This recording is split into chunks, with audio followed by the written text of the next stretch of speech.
북한이 7일 오후 서해 위성 발사장에서 대단히 중대한 시험을 진행했다고 밝혔습니다.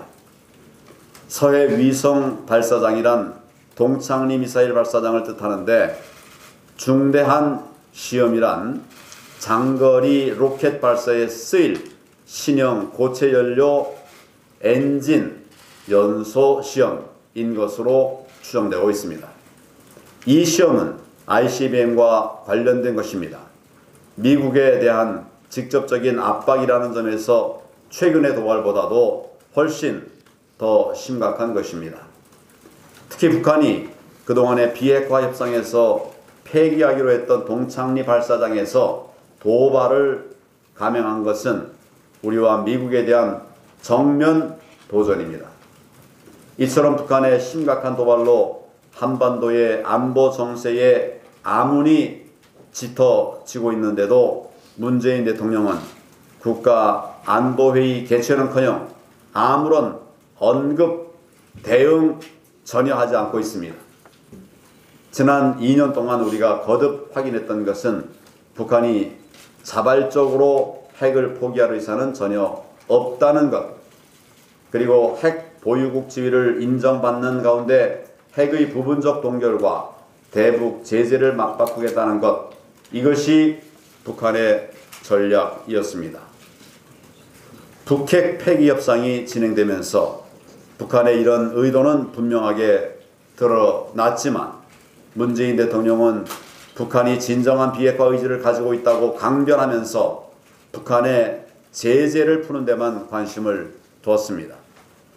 이런 인식과 태도로는 북핵 문제 해결에 한 걸음의 진전도 없으리라고 하는 것이 분명해졌습니다.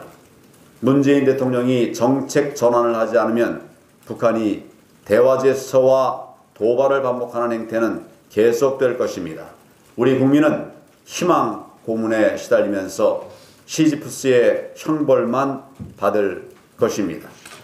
이런 가운데 문재인 대통령 측근들이 국민의 뜻에 반하는 위험한 발언을 쏟아내면서 안보 위기를 부채질하고 있습니다. 중국이 핵우사를 제공하고 북한과 협상을 하는 방안은 어떻겠냐? 국내 여론은 주한미군에 대해 털끝만큼도 불경스러운 얘기를 해서는 안 된다는 게 있는 것 같다. 대통령도 측근들의 이런 주장과 같은 생각입니까? 현재의 동북아 상황에서 한미 동맹과 주한미군이 없다면 어떻게 되겠습니까? 전쟁 억지력이 없어져서 이 나라의 운명이 풍전등화가 된다는 것을 국민들은 이미 잘 알고 계십니다. 그런데 이분들이 꿈꾸는 대한민국이 과연 어떤 대한민국인지 모르겠습니다. 하지만 그들의 대한민국이 우리 국민 대다수가 꿈꾸는 대한민국이 아닌 것은 분명한 것 같습니다. 문재인 대통령이 입장을 명확히 해야 합니다. 안보를 가지고 그릇된 생각을 퍼뜨리는 혹세 무민을 멈춰야 합니다. 저와 우리 자유한국당은 대한민국을 사랑하는 자유민주 시민 여러분과 함께 자유 대한민국을 굳건히 지켜나가기 위해 모든 것을 다하겠다는 점을 분명히 말씀드립니다.